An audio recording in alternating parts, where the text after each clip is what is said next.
ఈ కూటమి ప్రభుత్వం వైఎస్ఆర్ కాంగ్రెస్ పార్టీ నాయకుల్ని కార్యకర్తల్ని టార్గెట్ చేసి ఈ 10 నెలల కాలంలో ఏ విధంగా తప్పుడు కేసులు పెట్టి అరెస్ట్ చేసిందో దానిలో భాగంగానే జరగనటువంటి స్కామ్ ని జరిగిందని చెప్పి ఒక బేతాల కథను చంద్రబాబు నాయుడు గారు అల్లేసి తనకు అనుకూలంగా ఉన్నటువంటి అధికారుల్ని సిట్ అధికారులుగా వేసుకొని ఏదైతే చిన్న చిన్న ఉద్యోగుల్ని బెదిరించేసి వాళ్ళ చేత బలవంతంగా వాంగ్మూలం తీసుకొని ఏదైతే వైఎస్ఆర్ కాంగ్రెస్ పార్టీకి సంబంధించినటువంటి నాయకులు ఏదో లెక్కర్ స్కామ్ చేసేశారని చెప్పి తప్పుడు కేసులు పెట్టి అరెస్ట్ చేస్తా ఉన్నాడు. ఇది క్లియర్ గా ఈరోజు అర్థం అవుతా ఉంది. అసలు లెక్కర్ స్కామ్ ఎవరి హయాంలో జరిగింది? చంద్రబాబు నాయుడు గారు మీ హయాంలో కదా జరిగింది. 2012 నుంచి 14 దాకా లెక్కర్ కి సంబంధించినటువంటిది ప్రభుత్వానికి 2984 కోట్ల పన్నుల రూపంలో వస్తే 2015లో మీరు ఒక కొత్త పాలసీని తీసుకురావడం వల్ల ఏదైతే ఆ పన్నులు అనేది రాకుండా పోయిందనేది వాస్తవం కాదా? దానికి సంబంధించి ఆల్రెడీ మీ మీద సిఐడి కేసు నమోదైంది వాస్తవం కాదా? 2014 నుంచి 19 దాకా మీ హయాంలో లెక్కర్ స్కామ్ జరిగిందనే దాని మీద సిఐడి ఆల్రెడీ కేసు నమోదు చేసింది. మీరు A3 గా ఉన్నారు ఆ కేసులో. మరి ఆ కేసు ఇప్పుడు ఈ రోజు విచారణ ఎందుకు చేయట్లేదు?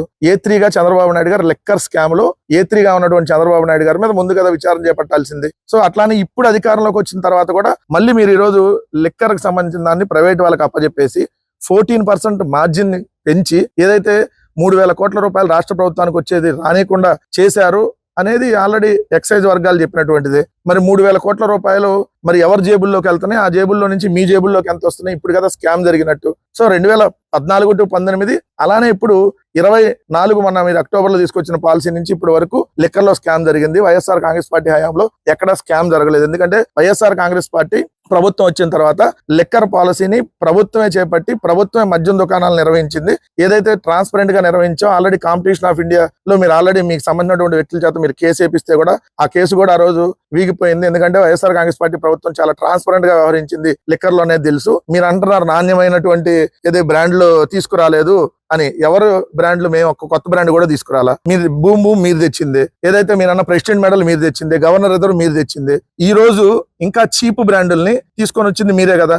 సుమో విస్కీ అని, షార్ట్ విస్కీ అని, బెంగళూరు మాల్టెడ్ విస్కీ అని, కేరళ మాల్టెడ్ విస్కీ అని చెప్పి 99 రూపాయలకి ఈరోజు మద్యాన్ని తాగమని చెప్పి ఎంకరేజ్ చేస్తూ సేల్స్ ని బాగా పెంచుతున్నారంటే మరి ఇది ఎవరికి లాభం చేకూర్చడం కోసం పెంచుతున్నారు? ఇప్పుడు కదా దీన్ని స్కామ్ జరిగిందంట అనడానికి పూర్తి ఆధారాలు ఇక్కడ కనపడతా ఉన్నాయి కదా.